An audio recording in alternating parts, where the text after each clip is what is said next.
selected to be read to an Uachtaráin Inniu to introduce the poems and the budding poets. Cuirimid fáilte is dahad riv dhirin ní gríofa.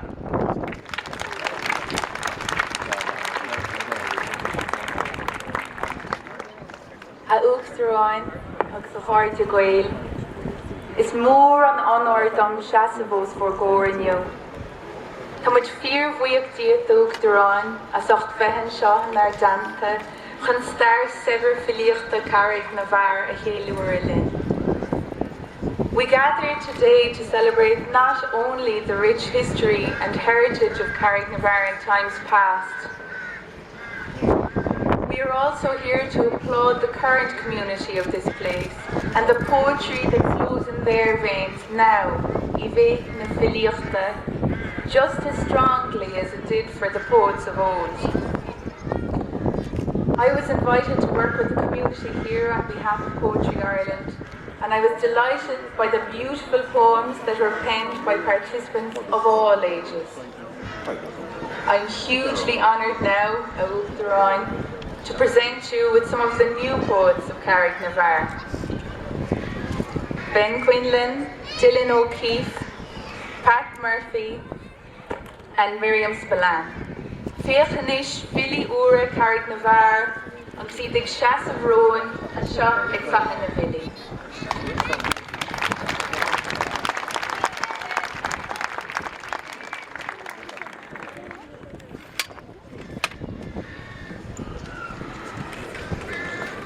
My home place.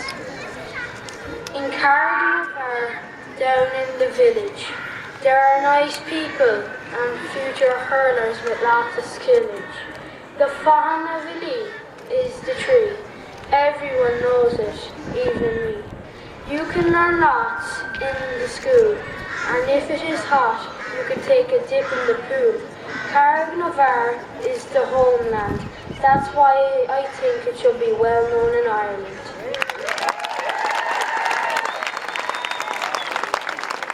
Maha vocal.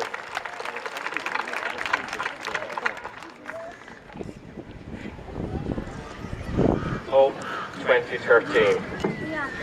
From the Rock of Men to the Glen of the Crow, a soft haze rises, seen from my dirty window. From my radio, the tiring news spews. Economy slow, unions refuse.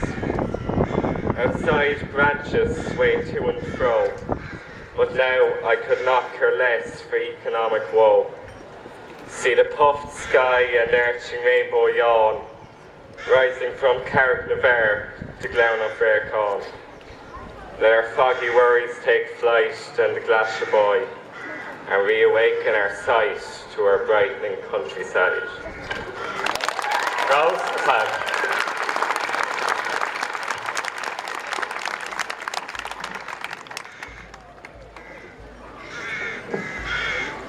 Feeding time with jury. I see you bent over the buckets at feeding time, the steaming milk slapping the rubber bucket, the smooth silk of the stirring stick rubbing your palm. The dairy after evening milking, my safe place. Your sparkling brown eyes looking out at me from under your soft cap. I still pause whenever I hear a milking machine turn off. Well, Pat, here to give me a hand, you say. I wish I had kept your cap.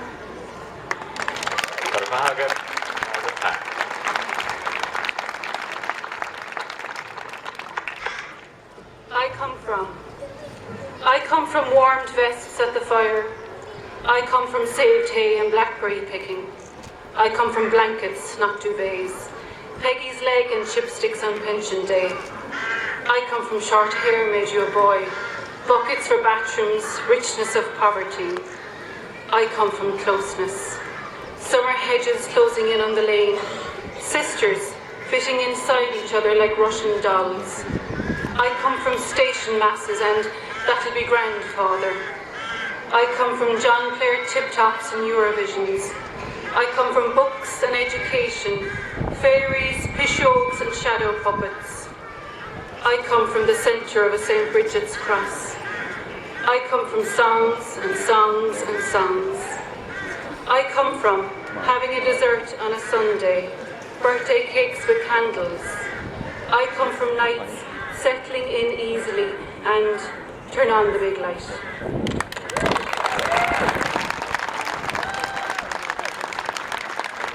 Well done. Agus a rashin the reachinish to Mary Holland. And now, as we embrace the next 50 years, facing the challenges of the future, while standing on the solid foundation of our long tradition, how absolutely wonderful to have with us today a man of letters and of learning, a man who carries both sides of our culture lightly and who epitomizes all that is best in our social and cultural heritage. As we celebrate our past and look to the future, we could find no better person to emulate. A Gwina Ushla is Moran and Nordum, Falter O'Cree, a Curler, Ogderon the Heron, Michael D. Higgins.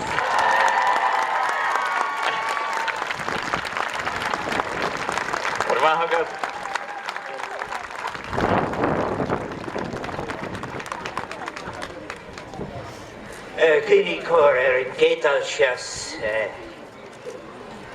gam weekas a sacht an fótse criúr a darishe from Haynes ref ma fan céile sahi.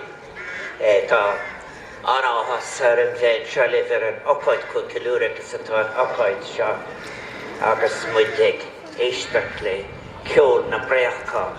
Agus tar é bradéile is mín lum tris lí leis na déine óga a cúm na dámta seo deisne me cúplin ó vid ó hyn. Na ceoltar is an bána bhí sin an ceol. Tigim go má, bhfuil muintir na háit sin seo ach íam a spéisialta ón cléir arim huib agus túrim má bhuigas díl galéir as am tíart agus tas na anna de hen stóft. An era agus bhuiil den arachtas den dólas de seanad is na curly éisúlia. I'm really pleased to be here and I want to say thank you for the splendid reception. And you know, on a day like today, as we are celebrating kind of a late spring that might be trying to pass itself off as a summer later on, it's very, very good to see so many people here out in the open air on such a splendid occasion. I have already said expressed my gratitude to the band, to the musicians, and particularly to the young poets, and to all of the people, I'll say to in a moment, who are gathered here on what is a very special occasion. It is, as we have said on this tree, it is Sus le Coige Bliam, vi me hen I fógal borsalachtar an letricis agus an tusnus an alscal, in idir shas gadún, your honig em and devilera mar uptra na herin, kunan kia tlachaunu. I'm absolutely delighted to be here. And as I've said, I've thanked everybody. In particular, I want to thank Maura Nurian and University College Galway, or University College Cork. See, old habits die hard, you know. But I have actually been at University College Cork quite a number of times recently, including for the Great Book of Ireland. It was another great occasion. But when I think of things like the Great Book of Ireland, I think it is something none of the literature would be in fact possible if it had not been for the people who were committed to literature over the centuries. And I'm very conscious for another reason. In Áras an Uachtaráin these days, when people come to see me, sometimes when I'm speaking to them to an Irish, I talk to them about the first President of Ireland, and who was one of those 120 years ago, founded Conradh na Gaeilge. We're celebrating it this year, And that's the reason I ask people to make a special effort for the Irish language in 2013. When an Changa Linhe is our Changa E, August O'Connor Gailger and Fodle Kate Fehavlea. And I think in relation to that time, if you understand the importance of what some brave people did, no more than the people who are honoured here with this tree, or honoured with the flag, was that they were deeply committed to Irish identity and deeply committed as well to something that was great and important and very old, the wisdom that was conveyed through literature.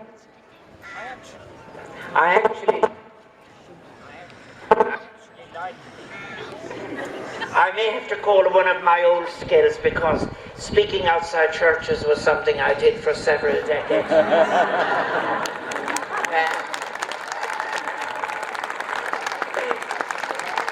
And I have to say, in varying circumstances and different languages, the good people of Galway West and indeed abroad. Now, I have to say that one of the events that we're celebrating here, it's an important one as an integral part of our shared heritage and culture. I had been mentioning Douglas DeHaan to hear that. But the Irish language had fallen to the point at which it was spoken by less than 5% of children under 10 years of age when Conor na Gaeilge was founded. And he set out to save the language. And if you understand about what people go through, the great resilience of the Irish people, a language spoken by millions of people, less than 2 generations earlier, had fallen to that point for a set of different circumstances. But today's event then is an important one, when we're celebrating our native Irish language and Irish literature, and our literature and our work of our scholars is rightly respected for centuries, not only in the Union of Europe as we know it now, but all over Europe and the world. And it's a great name, Carrignavar. I think there's a lesson in that. I think as President of Ireland, when I go around and I hear all these beautiful, poetic sounding names of places, no more than Faichi Na Bhfilí. The words sound right. They suit the place and they suit the people. And Carrignavar is a place that has been the birthplace of some of the most significant poets of the Gaelic tradition. It is a place, as I said, that during the early part of the 20th century, it was part of the revival of the Irish language. I had the words of Douglas Hyde, who was anxious at the time. This is what the first president, the man who would go on to be the first president of Ireland, said. Wherever Irish is the vernacular of the people, there live enshrined in memories and its imagination. If we allow one of the finest and richest languages in Europe, which 50 years ago was spoken by nearly 4 million of Irish people, to die out without a struggle, it will be an everlasting disgrace. And those words are a salutary reminder, as I have just said, of how at one point in our history, we were at risk of letting something go, which is central to our identity, our native language. It could have died quietly, as many things do, die quietly, or die in silence. If we had just succumbed to the gradual giving up of our culture, failing to appreciate the richness of our unique and ancient heritage, and viewing it as something inferior. Indeed, when I went to live in the west of Galway for the first time, and going out to Carrignavar, I would meet an odd person who would say that why there were their children who had emigrated. They referred to the language sometimes as Changan Vochtanish, the language of poverty. And the pressure put on our Irish people was to learn Irish so that you could learn English, because it was a new state vernacular. Also, it was the language that was needed to read the letter from America. It was the language that was needed for the immigrants who had to make their way abroad. But at the same time, they didn't let the language die out. And Radio na Gaeltach is there now. T.G. Cahar, who was Tina Faichi Na Bhfilí, is there now. And the Gaelscoileann are growing all over Ireland. And as well as that, there are people who are using Irish every day. agus mullen gemoer ni hier het aan het dienst in jaar. Kan arjanga heen jangene in mjoon na glunte het al het tja. Agus an vlein sharish ere mar eersan mar hample beter ar na brevantero waaka jure viter het fraasteler en changas na skull on tarne chance hoort an chang. So this is a splendid occasion to be here. And when, in fact, Douglas Theatre, I was looking at some of the manuscripts, who visited Carrignavar, and who was in communication with some of the splendid people we're celebrating here, he saw the efforts that were being made to reclaim our cultural identity and our pride. I think that in exactly the same way, it is one of the contributions in the modern period of Ireland to Europe and to the world.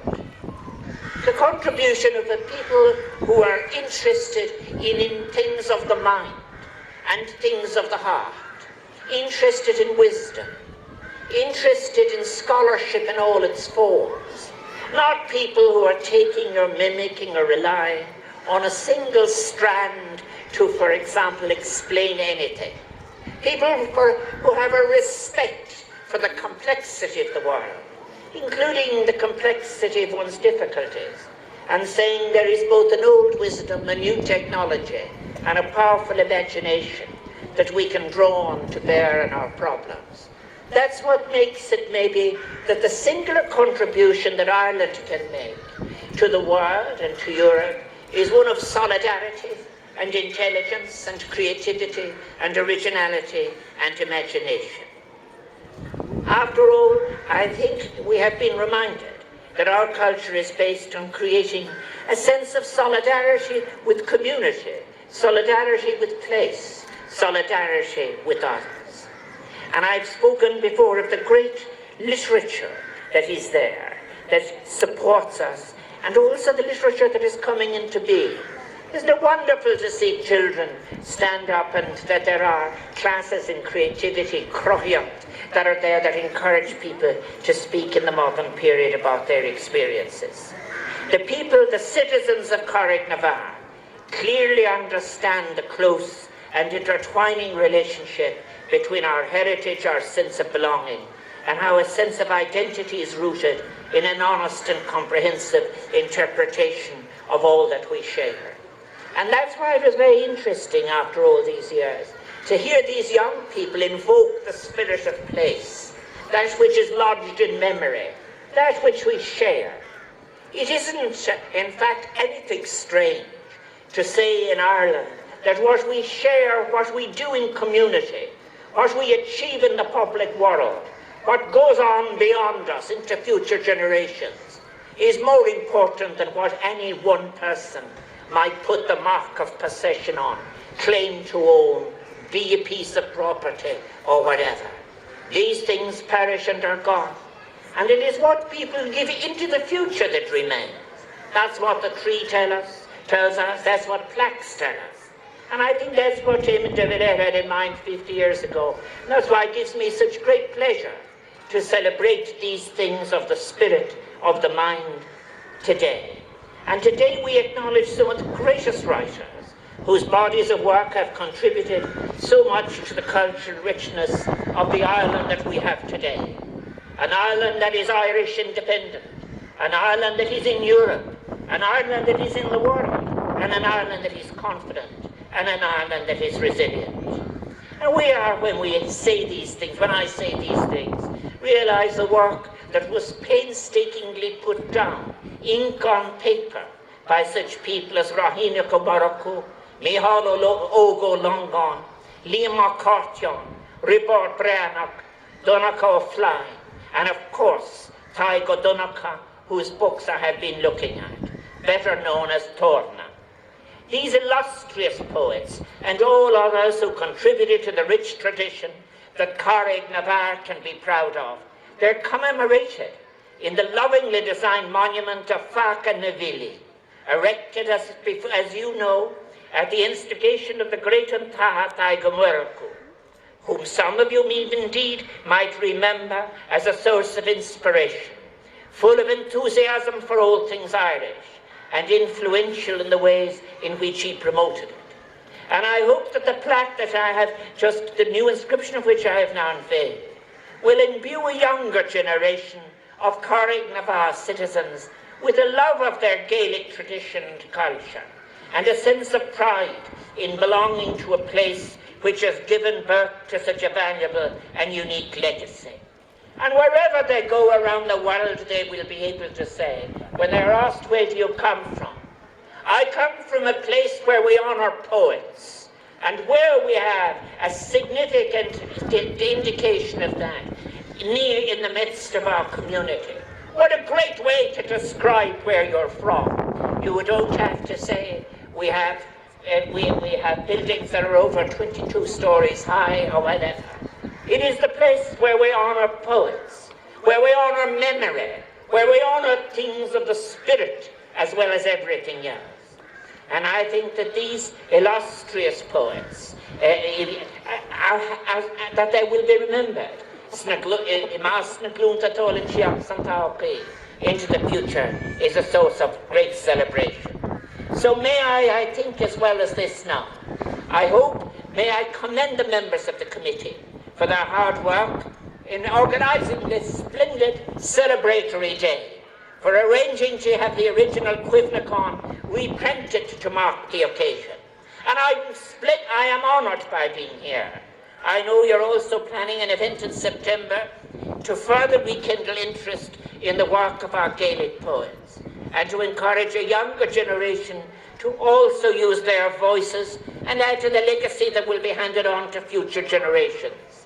So may I wish you every success, not only, and thank you for organising this event, but in all you are doing to ensure the preservation and continued interest in our great Gaelic literary tradition. Tres liam de vasan meid atá buinte amachach, agus guim gabra spanach, gabra de mer siúlach is na blianta tála tíad. Agus tas na dini óga go specialta. I just want to say to all of the young people that are gathered here in particular, it's wonderful to be celebrating these things that have to do with literature, that have to do with the imagination and the full creative person. And I think as well as this, at times often when Europe and Ireland is scarred by great issues such as unemployment, the one thing we must never forget, there is no such thing as any single citizen here in Europe or in the world as being useless or not being valuable in their own right, irrespective of whatever happens. You are all important, and it is what we do together, what we think together, the difficulties we solve together, the breadth of the intelligence we bring to bear on it, our openness to new and significant ways of dealing with our world. All that is helped by poetry. All that was thought about in many ways by those who sat down, as I've said, to put their pen to paper and all of the rest of it. The collective memory of a people is never a dead thing. The collective memory of the people is a source of inspiration. But the imagination of the generations to come reminds us that everything we do must meet the test of intergenerational justice. In all of the different events that I attend, I have to say that among the things that give me great pleasure are to meet Irish people in the public space. There was a time when you couldn't meet, when it would have been in those centuries our ancestors wouldn't be allowed to meet. But to be out in the public, celebrating our lives together, and to have as the main focus all of that, the work and wisdom of people who have been in the Loch and the Triota, Na Bhfilí, the literature, the people who were able to write new and imaginative things, not only of what existed in the world, but even more importantly, what might be brought into the existence in the world and available in the public space, with the public celebrating whether the weather was good or bad. Míle buíochas ásocht dún cuire seacht a bheithin o'r mas, agus goim ga bragas banach, orí go léir, agus ar gach duine a cabhar leis an ócáid seo éacrú. Thank you very much.